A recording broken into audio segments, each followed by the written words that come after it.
நேற்று சண்டே, அதனால் மார்க்கெட்டுக்கு போக முடியல. அவர் தூங்கி போயிட்டார். அதனால் பக்கத்தில் இருக்கிற மளிகை கடையிலேயே கொஞ்சம் காய்கறி செலவு தான். மீதி எல்லாமே நான் ஹாஸ்பிட்டலுக்கு போகிறதுக்கு முன்னாடியே நான் எல்லா மளிகை செலவும் வாங்கிட்டு வந்து வச்சுட்டேன்.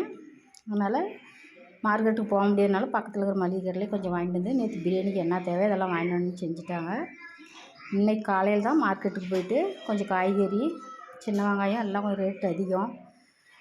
எப்பயுமே நான் காய்கறி வாங்கினா மெயினாக உருளைக்கிழங்கு, கத்திரிக்காய், முட்டைக்கோஸு, பீன்ஸ், கேரட்டு அதிகம் வாங்குவாங்க. ஏன்னா கப்புக்கு அது செய்கிறதுக்கு கரெக்டாக இருக்கும். அதனால் நான் இன்றைக்கி கொஞ்சம் நேரமாகவே அவர் எழுப்பிவிட்டு போய் மார்க்கெட்டில் எல்லாம் வாங்கிட்டு வந்துட்டார். நான் மெதுவாக இன்றைக்கி தான் கிச்சனுக்கு போய் 2 நாளாக தான் இன்றைக்கி தான் கிச்சன் பக்கமே நான் போகிறேன். கிச்சனுக்கு போய் மெதுவாக அதாவது என்ன வாங்கிட்டு வந்துருக்கான்னு எல்லாமே எடுத்து வச்சேன். ஆனால் கரெக்டாக தான் எல்லாமே வாங்கிட்டு வந்துருக்கிறாரு.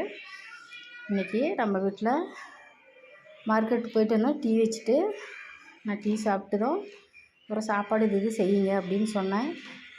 தம்பி கப்புக்கு வந்து புதினா சாப்பாடு, அதில் கொஞ்சம் முட்டை உடச்சி ஊற்றி கிளறி எனக்கு சாப்பாடு கப்பு கொடுத்துட்டாங்க. அடுத்தது வெள்ளை சாப்பாடு, பருப்பு சாம்பார் ரெடியாக எல்லாம் பண்ணிவிட்டு இப்போ மதியானம் அவர் எங்கேயும் வெளியில் போயிட்டு கொஞ்சம் ஸ்நாக்ஸ் எல்லாம் வாங்கிட்டு வந்தார். நான் கொஞ்சம் பழ வகை இதுதான் அதிகம் சாப்பிட்ணுன்னு டாக்டர் சொல்லியிருக்கிறாங்க. அதனால் வெளியில் போனாவே எனக்கு எப்பயுமே கொஞ்சம் பழம் இது எல்லாமே வாங்கிட்டு வந்துடுவார். இன்றைக்கி அது எல்லாம் வாங்கிட்டு வந்துருக்குறாங்க. அது எல்லாம் போய் என்னென்ன வாங்கிட்டு வந்தாங்கன்னு எடுத்து பார்த்துட்டு நான் அப்படியே அதிலே வச்சுருக்கிறேன். வீடியோ பிடிச்சா லைக் பண்ணுங்கள், ஷேர் பண்ணுங்கள், சப்ஸ்கிரைப் பண்ணுங்கள். அடுத்த வீடியோவில் பார்க்கலாம்.